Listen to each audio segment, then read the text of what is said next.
아멘. 오늘이 성탄절이기도 하면서 또 예배입니다. 그래서 이게 성탄절과 예배가 겹친 25일, 한 6년이나 7년 만에 한번 이렇게 돌아오게 되지요. 그래서 이제 오늘 보통 우리 미국에 있는 가족들은 가족들 모임이 있어요. 그리고 크리스마스 파티를 하게 됩니다. 어느 권사님이 오늘 꼭 예배에 참여하시겠다고 말씀했는데 연락이 어제 왔어요. 자녀들이 집에 오게 되어져서 가족 모임을 가질 수밖에 없어서 나오실 수 없다고, 오고 싶은데 가족 모임이 있으시다고 그렇게 이야기를 하더라고요. 맞습니다. 오늘 가족 모임들이 많이 있어요. 파티가 있고 레저를 즐기거나 또 여행하시는 분들, 우리 성도님들 중에도 지금 멀리 타주로 여행 가신 분들도 계셔요. 성탄이지만 이 성탄의 주인공인 예수님이 보이지 않을 때가 있습니다. 제가 얼마 전 그 CBS 마켓에 성탄 카드를 급히 한 장 구입하려고 갔어요. 그래서 성탄 카드를 이렇게 살펴보는데 제가 원하는 성탄 카드는 적어도 거기 아기 예수님이 나온다든지 아니면 목자가 나온다든지 동방박사가 나온다든지 이런 카드를 구입하려고 제가 아무리 찾아도 한 장도 없는 거예요. 누가 나올까요? 산타 할아버지, 아니면 슈리, 루돌프 사슴코도 나오고요. 그 다음에 각종 기프트, 선물, 이런 내용들만 나와요. 그럼 어쩔 수 없죠. 이렇게 되어버렸어요. 이제는 예수님 나오는 성탄 카드가 없습니다. 구하기가 참 어려워요. 그리고 성탄이 돼도 예전에는 아이들은 많이 이렇게 성탄을 기뻐하고 설레고 막 기대했는데 요즘에는 어른들은 물론이고 어린아이들조차 성탄보다는 할로윈을 더 기다린다고 합니다. 교회도 마찬가지예요. 교회도 성탄에 대한 설렘, 기쁨이 사라지고 있어서 안타깝습니다. 저부터도 그런 것 같아요. 또 크리스마스가 왔구나. 회개하는 마음으로 오늘 말씀을 또 전합니다. 지금만 그런 게 아니고요. 2000년 전 예수님이 태어나던 당시에도 많은 사람들의 반응이 그랬어요. 우리 말씀 묵상 노트 2-1번 성탄에 반응하는 다양한 사람들, 그 중에 대표적인 인물은 헤롯 대왕입니다. 이 헤롯은 로마의 명령을 받고 유대 땅을 다스리는 분봉왕이라고 해요. 주전 73년에서 주전 4년까지, BC 4년까지 살았거든요. 그래서 이 헤롯 왕 때 예수님이 태어났기 때문에 예수님이 태어난 시기를 BC, Before Christ, 주전 4년 전일 것이다. 4년일지 5년일지 6년일지 정확하진 않지만 헤롯 때 태어났으니까. 왜냐하면 헤롯이 주전 4년에 죽었거든요. 그러니까 그 전에 분명히 태어났을 것이다. 그런데 이 헤롯이 예수 그리스도의 탄생에 대해서 어떻게 반응을 하느냐 하면은요, 2장 4절에 이렇게 이야기해요. 왕이, 헤롯 왕입니다. 모든 대제사장과 백성의 서기관들을 모아 그리스도가 어디서 나겠느냐, 굉장히 관심 있는 것처럼 이야기는 하지만 이 관심은 예수님에 대한 진정한 관심이 아니고 어떻게 하면 이 예수를 죽일 수 있을까? 왜냐하면 왕이 태어난다고 하니까, 내가 왕인데 또 다른 왕이 태어난다고 하니 어떻게 하면 죽일까? 이런 생각을 하고 적대감을 가지고 성탄을 맞이하는 거죠. 오늘날 우리가 살아가고 있는 미국도 성탄에 대한 적대감을 가진 사람들이 많아요. 그래서 메리 크리스마스가 아니라 해피 할러데이. 해피 할러데이도 나쁘진 않아요. 하지만 메리 크리스마스, 분명 성탄을 축하하는 절기인데 이것을 굳이 자꾸 바꾸려고 하는 시도들이 얼마나 많은지 모릅니다. 기독교에 대해서, 예수님에 대해서, 성탄에 대한 적개심, 적대감을 갖는 사람들이 있는데 헤롯과 같은 사람이죠. 또 다양한 사람들 중에 당시 종교 지도자들인 대제사장과 백성의 서기관들입니다. 이들은 그리스도가 어디에서 태어날 것인지 구약의 예언의 말씀을 통해 알고 있었어요. 6절에 보니까 유대 땅 베들레헴, 거기서 한 다스리는 자가 나올 것이다. 알았지만 믿지 않고 기다리지 않고 순종하지 않았어요. 대제사장과 백성의 서기관들, 성탄에 대한 아무런 반응이 없어요. 무관심합니다. 혹시 저희들도 그 가운데 들어갈지 몰라요.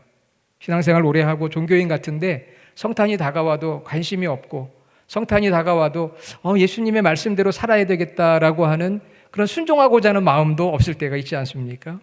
그런데 바로 오늘 두 번째로 하나님의 섭리를 이루어가는 동방 박사들이 있었다고 하는 것이죠. 우리가 읽었던 1절에 보면 헤로드 왕 때 예수께서 유대 베들레헴에서 나심에 동방으로부터 박사들이 예루살렘에 이르러 말하되, 하나님의 섭리를 이루어가는 동방 박사들, 하나님의 섭리를 이룬다고 하는 이 앞부분의 내용이 중요합니다. 예수님이 탄생하던 그 2000년 전에는 고대 근동지방, 미들 이스트, 그 고대 근동지방에는 어떤 사상이 있었느냐 하면은요, 위대한 인물이 출현할 것이다 라고 하는 그런 사상을 가지고 있었어요. 위대한 인물, 그레이 펄슨이 태어날 것이다. 근데 어떻게 그걸 아느냐? 하늘의 별을 보는 거예요.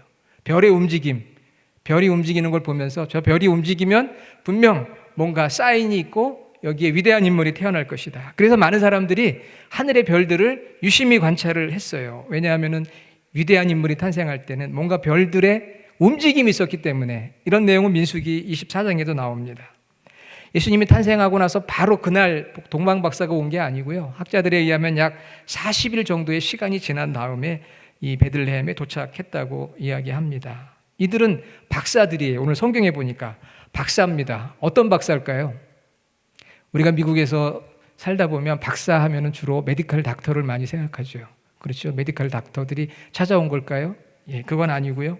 그러면 무슨 학문의 PhD 박사들이 온 걸까요? 여기서 말하는 박사는 마기라고 합니다. 마구스, 헬라어로. 그래서 그것은 마술사, 매지션이죠. 마술사, 점성술사라고도 표현하는데 3명이라고 이야기해요. 왜냐하면 선물이 3가지이기 때문에. 그런데 오늘 1절에 보니까 동방으로부터 그랬어요. 여러분, 동방이 어딜까요? 동방에서 왔기 때문에 동방 박사들인데 동방이 어디입니까? 동쪽이거든요. 동쪽. 자, 여러분, 우리가 미국에 살다 보면은 지금 이 시대에 우리가 가지고 있는 어떤 상식이라는 게 있어요. 카먼 센스가 있습니다. 여러분, 누가 왔는데 그분이 이렇게 얘기해요. 저는 저 동쪽에서 왔어요. 그러면 여러분 어디서 왔다고 생각할까요? 예? 저 동쪽에서 왔어요. 그러면 동쪽이니까 저쪽 우리 이태원 목사님이 동쪽에서 오셨죠? 이쪽에서 보면은 거기 동쪽 맞죠? 동쪽에서 왔다 그러면 이게 어디를 생각할 수 있을까요? 우리는 동쪽이라고 하면은 지금 우리 이 시대의 문화에서 동부를 생각합니다. 아, 동부에서 오셨군요. 뉴욕이나 보스턴이나 워싱턴. 자, 동부에서는 저는 서쪽에서 왔습니다. 그러면은 뭐 애리조나나 캘리포니아, 네바다 뭐 이런 데서 왔다고 생각하겠죠. 그게 오늘날 우리들의 카먼 센스거든요. 동부에서 왔습니다. 저는 저 동쪽에서 왔는데 동부에서 왔는데요. 아, 그러면은 뉴욕인가? 혹은 워싱턴인가? 아니면 뭐 보스턴인가? 이렇게 생각을 하거든요. 당시 예수님 당시에도 동쪽에서 왔다라고 하는 그 카먼 센스는 바로 아라비아에서 왔다는 의미예요. 아라비아 반도에서 왔다. 여러분, 아라비아 반도 찾아보면 어디입니까? 오늘 사우디 아라비아, 예멘, 오만, 그리고 얼마 전 2022년 월드컵이 열렸던 카타르, 여기가 다 아라비아 반도거든요. 그런데 이 아라비아 반도가 오일머니, 석유로 인해서 굉장히 부자들 국가예요. 카타르는 1인당 국민소득이 지금 세계에서 제일 높은 나라입니다. 그런데 아라비아 반도에 있어요. 당시에 오늘 말씀해 보니까 동방으로부터 박사들이 왔다라고 하는 이 마태복음의 기록을 보면 이들이 아라비아 반도에서 왔다는 것이죠. 근데 왜 왔을까요, 이 사람들이? 그게 바로 하나님의 섭리였어요. 그게 바로 구약의 예언이었습니다. 아까 우리가 읽었던 이사야 60장에 여러분들이 나중에 한번 자세히 보시면은요, 거기 보면은 4절에 이런 말씀이 나와요. 내 아들은 먼 곳에서 오겠고 내 딸들은 안기어서 올 것이다. 이것은 이제 예루살렘에 대한 말씀인데요. 이 예루살렘이 역사적으로 이렇게 이방 나라들로부터 이런 대접을 못 받았어요. 이 마태복음이 기록될 당시에도 2500년 동안 나라 없이 살았거든요. 그래서 여기서 말하는 이 내용은 예수님에게로 몰려오는 이방의 모든 사람들을 의미하고 있는 것이에요. 그래서 먼 데서, 먼 곳에서 아들이 온다. 먼 곳이 어디입니까? 당시에 아라비아 동쪽 이방에서 오는 사람들, 동방박사들은 이방인들이에요. 내 딸들은 안기어서 온다. 여러분, 이렇게 안고 온다는 건 멀리서 가능하지가 않죠. 가까운 곳에서 가능한데, 이것은 바로 그 당시 유대인이었던 목자들을 의미합니다. 그러니까 예수님의 탄생이 이루어질 때 유대인들, 이방인들 사방에서 이제 예수님에게로 나온다는 거죠. 2000년이 지나 지금 예수님께 얼마나 수많은 사람들이 나왔습니까? 그러니까 하나님의 어떤 섭리하심이 이루어질 것을 이 동방박사들이나 목자들을 하나님께서 부르셔서 사용하고 계시는 거죠. 그런 예언의 말씀이 이루어진 거예요. 특히 아라비아 반도는 황금이나 유향이나 몰약, 예수님께 바쳤던 이 세 가지 선물이 나오는 곳이에요. 유향과 몰약은 아라비아 남부에서 자라는 나무에서 거두는 것입니다. 구약의 예언이 이루어지는 거예요. 영적으로 그리스도에게로 나오는 유대인들 그리고 이방인들, 그런 하나님의 섭리 가운데 동방 박사들이 아라비아에서 이렇게 예수님을 찾아오게 되었는데, 그 길은 힘든 여정이에요. 별을 보고 왔습니다. 별은 낮에는 보이질 않아요.